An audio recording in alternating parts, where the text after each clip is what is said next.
Hi YouTube. I'm just going to continue along with my topic of religion, in my opinion. So this will be number 2. And I'm just going to read you something that I wrote down a while ago in a notebook, trying to sort through all this stuff before I go on to another video on some Masonic symbolism.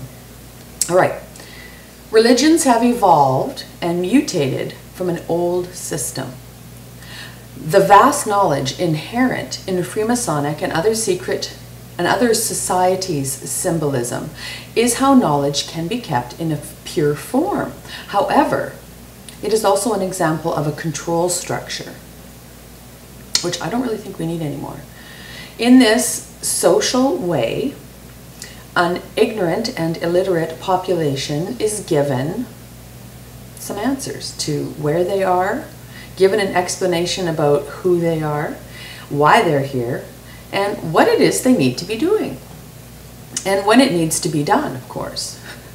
This knowledge, however, is not supernatural at all. Yet the people begin to be sold a story about a creator God who sent a messenger to give you the answers to the 5 W's. Who, what, when, where, why. From before. Who, what, when, where, why. In reality, this story is rooted in allegory. The people in Egypt and Sumer in ancient times who had all the knowledge of the planets, the sun, the solar system, our Milky Way galaxy, they had an understanding not shared with the masses, as not everybody could be that educated. And that was pretty important information. The calendar is really important.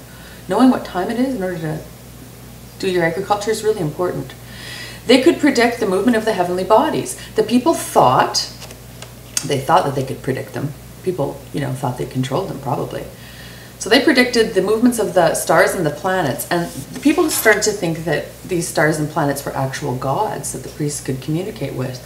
Imagine someone knowing when a solar eclipse was about to start.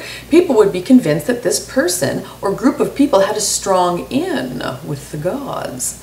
These people also had an understanding of astrology as well as astronomy. So from a personal counseling point of view, they could be accurate enough for people to trust. There's also some Bronze Age, I think, found in mounds. Really tall, pointy hats with calendars, symbols, calendars on them. So I think that's where we get the idea of the tall, pointy hats of wizards and witches with stars and moons on them. All right, these people also had an understanding of astrology as well as astronomy, so from a personal counseling point of view, they could be trusted. This knowledge of the relationship that the heavenly bodies exerts is also related to our earth and planting and growing and harvesting seasons.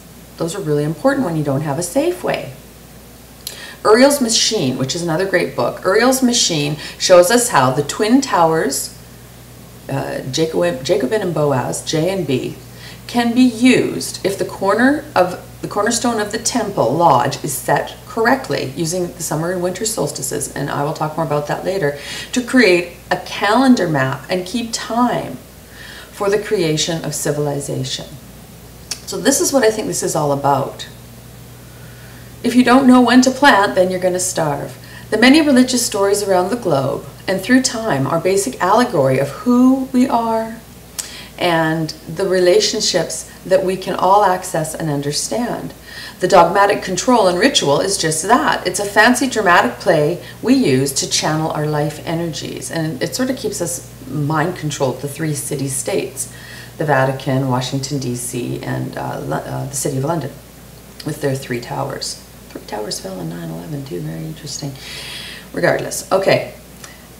So to channel our life energy, I think that's why churches have a steeple. Just our energy is channeled right up. Perhaps it's time for us to take our power back, yes, and refocus on our commonalities as humans of Earth.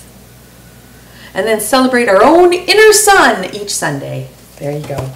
Thanks for listening, and I'll be doing a couple more videos soon. All right, peace out.